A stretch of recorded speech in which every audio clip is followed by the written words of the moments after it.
nous a semblé important de proposer chaque deuxième mardi du mois, d'octobre à juin, des rendez-vous pour approfondir au fond ce triangle qui compose le nom de ce musée, Civilisation, Méditerranée, Europe, et essayer de mettre en perspective, de voir ce qui relie ces différentes dimensions et de réfléchir ensemble pour aller plus loin, élaborer les questions qui traversent et qui travaillent ce triangle civilisation, Méditerranée, Europe, et qui vont être au fond la trame à partir de laquelle la programmation de ce musée va se bâtir dès son ouverture en 2013.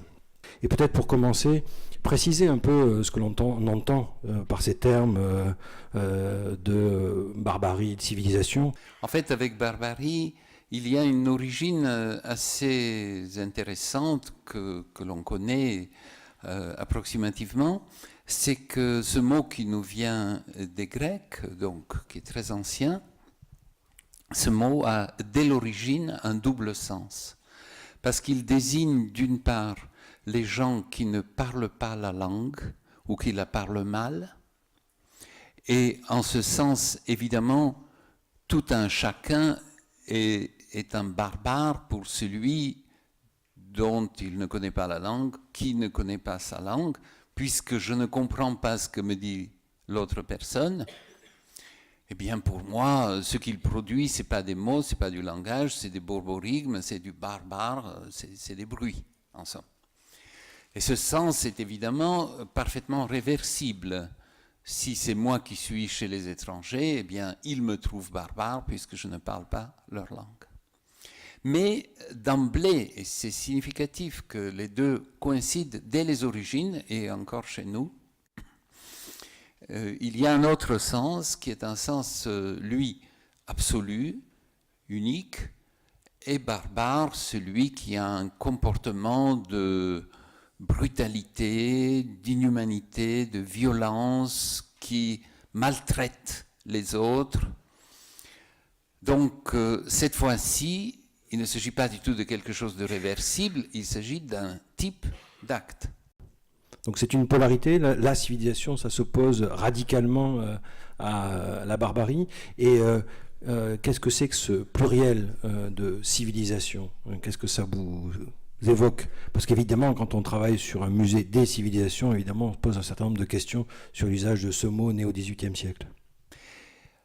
Si barbarie est définie comme on vient de vous le proposer, comme désignant un comportement condamnable, violent, inhumain, etc., il faut un terme pour désigner son contraire. En somme, quand nous avons envie de faire un éloge et non plus un blâme de ce comportement. Eh bien, depuis fort longtemps, depuis au moins 2 siècles ou plus, on emploie dans ce sens le mot civilisé. Il y a les barbares et puis il y a la civilisation. Mais moi, je veux bien, et je pense que c'est un terme utile dont nous avons usage, mais si on le fait de cette manière, qu'est-ce que nous désignons par le mot civilisation? Eh bien, l'exact contraire de ce que nous désignons par le mot de barbarie. Je vous ai dit, la barbarie, au fond, c'est refuser la pleine humanité des autres. Civilisation, avoir un acte, un geste civilisé, c'est reconnaître la pleine humanité des autres. Même si dans un premier temps, je suis un peu tenté de me dire « Ah mais non, ces gens ne sont pas tout à fait humains parce qu'ils ne me ressemblent pas. » Mais il faut surmonter, en somme, si on est civilisé, cette première prévention et donc affirmer qu'il y a des actes plus civilisés que d'autres, qu'il y a une façon d'être civilisé. Et quand on le dit aussi, on dit, mais enfin, tu te comportes en sauvage, sois un peu civilisé. On n'entend pas par là une civilisation chinoise ou byzantine ou française, on entend un comportement digne des êtres humains que nous sommes. Alors, accordez-moi cet usage de civilisé, et tout de suite, il y a un problème, c'est que le mot s'emploie au pluriel, et quand on l'emploie au pluriel, les civilisations, il n'a pas le même sens.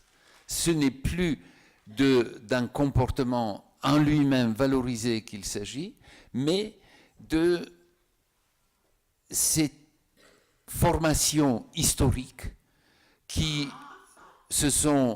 ont commencé à un certain moment, qui ont duré, qui se sont développées, qui se sont transformées, qui parfois ont disparu. Il y a des civilisations qui n'existent plus. Je ne sais pas moi, la civilisation de l'ancienne Égypte, eh bien, nous la connaissons, nous l'admirons, nous lisons, déchiffrons les hiéroglyphes, mais elle n'existe plus parmi nous. Pour éviter cette sorte de confusion tout le temps entre civilisation au singulier et au pluriel, moi, pour mon usage personnel, j'emploie le mot culture pour parler des civilisations au pluriel. Donc il y a la pluralité des cultures et la civilisation, elle est unique. Dans la vision, je dirais, du XVIIIe siècle, qu'est-ce qu'on entend par lumière? Et à partir de là, puisque des lumières sont nées l'idée de civilisation et donc aussi de mission civilisatrice, il y a beaucoup de dérives qui sont nées de ce regard et de cette acception des lumières. Et en fait, les lumières, leurs différents représentants ne sont pas toujours d'accord entre eux. Et il y a même des débats assez vifs entre différents représentants des lumières. Et pour la question que vous posez, il y a un débat réel qui a eu lieu qui oppose deux grands philosophes. En fait, ils n'appartiennent pas à la même génération, donc c'est l'un qui va critiquer fortement l'autre, mais pour nous, tous les deux sont tout à fait lumière. Mais c'est important de voir en quoi ils s'opposent. Ces deux philosophes sont Montesquieu et Condorcet. Montesquieu au milieu du XVIIIe siècle, Condorcet plus près de l'époque de la Révolution française. Donc Condorcet écrit un long texte qui est une réfutation de Montesquieu. Et ce qui lui déplaît chez Montesquieu, c'est que Montesquieu, dans son œuvre immense qui s'appelle L'Esprit des lois, a voulu tenir compte de la pluralité des cultures, des civilisations et des formes de lois que l'on peut observer sur la surface de la Terre. Comment peut-on être persan? Alors que Condorcet pense détenir la bonne définition de ce qu'est l'État, de ce qu'est la loi, de ce qu'est la vérité, et donc, il trouve ça parfaitement scandaleux. Pourquoi est-ce qu'on garderait seulement pour nous la vérité que nous avons trouvée? Il faut la partager avec tous les autres. S'opposent donc d'emblée deux conceptions des Lumières, l'une qui se fait au nom de la pluralité et l'autre au nom de l'unité. Ça va avoir des lourdes conséquences, tout ça, non? Ça va avoir des sacrées conséquences. Parce que, au moment de la Révolution française, c'est la version unitaire qui va l'emporter. La grande nation. Et on va un peu mettre de côté l'autre tradition des Lumières, sans l'éliminer, sans jamais l'oublier entièrement, mais elle ne jouera plus un rôle dominant. Parce que les révolutionnaires qui rejettent les références à Dieu, à l'ordre accordé depuis des temps immémoriaux, qui est consolidé par toutes les traditions, ils ont néanmoins besoin d'un absolu pour dire que c'est là la vérité, c'est là le bien, et cette vérité, ce bien, ils vont le définir eux-mêmes. Il sera d'origine humaine. Et une fois qu'ils l'ont trouvé, puisque c'est ce qu'ils affirment, et c'est au nom de cela qu'ils peuvent rejeter les vieilles idoles, puisqu'ils l'ont trouvé, eh bien, ils voudront le partager avec les autres. Comme disait l'un de ces révolutionnaires, il faut engager une véritable nouvelle croisade de la liberté. Cette formule croisade de la liberté nous rappelle à nous contemporains des formules beaucoup plus récentes, puisque c'est en ces termes que George W. Bush, l'avant-dernier président des États-Unis, décrivait sa réaction au 11 septembre. Si on veut vraiment comprendre pourquoi les Lumières ont aussi une ombre, je pense que à la clé, à la base, il y a un certain optimisme de la volonté un peu excessif. C'est-à-dire l'idée, l'espoir, que si on s'y met vraiment, on peut éliminer toutes les sources de souffrance. Les lumières, avec des formes différentes, vont s'imaginer, non pas tous, mais de nouveau, cette version qui a influencé le plus fortement les hommes d'État et les militaires, vont accepter cette idée et se dire qu'on peut donc, s'il le faut par la force, arracher définitivement le mal de la surface de la Terre. Et évidemment, si on se donne un objectif aussi sublime que sauver l'humanité, tout est possible. Tout est possible et je veux dire, tout est acceptable, tous les moyens sont bons, puisque on ne va pas se formaliser pour quelques petites victimes par-ci par-là, si vraiment on sauve l'humanité. Napoléon, en débarquant en Égypte, donc à la fin encore du XVIIIe siècle, à peine, même pas 10 ans après la Révolution, 1798.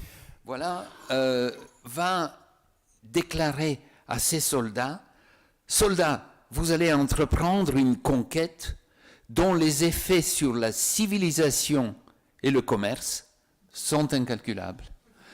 Je trouve très sympathique, c'est révélateur, cette association du commerce et de la civilisation. En fait, ce qu'il veut dire, c'est qu'on va y apporter les découvertes technologiques. Et oui, parce qu'il part avec tout un cortège de savants. Et des savants. Et donc, la connaissance, les œuvres, la technologie, mais pas du tout la civilisation au sens dont nous avons vu qu'il est le seul sens qu'on puisse affirmer comme universel, qui est de reconnaître la pleine humanité des autres. Eh bien, si on reconnaît que les autres sont aussi humains que moi, il n'y a absolument aucune raison d'aller les conquérir, de les soumettre pour les améliorer, puisque aussi humains que moi, ils sont parfaitement capables de le faire eux-mêmes. L'exemple de Goya sur lequel vous travaillez actuellement est un exemple extrêmement fort pour réfléchir à cette tension entre barbarie et les civilisations. J'ai écrit d'autres livres sur l'histoire de la peinture, mais plus spécifiquement à Goya, c'était précisément dans le contexte des Lumières. Parce qu'il m'a semblé, au début de façon très intuitive, que Goya présentait une vision de cet esprit, de cette doctrine, de cette pensée, appelons-la comme on veut, plus complexe et plus proche de nous que celle qu'on trouve chez ses contemporains.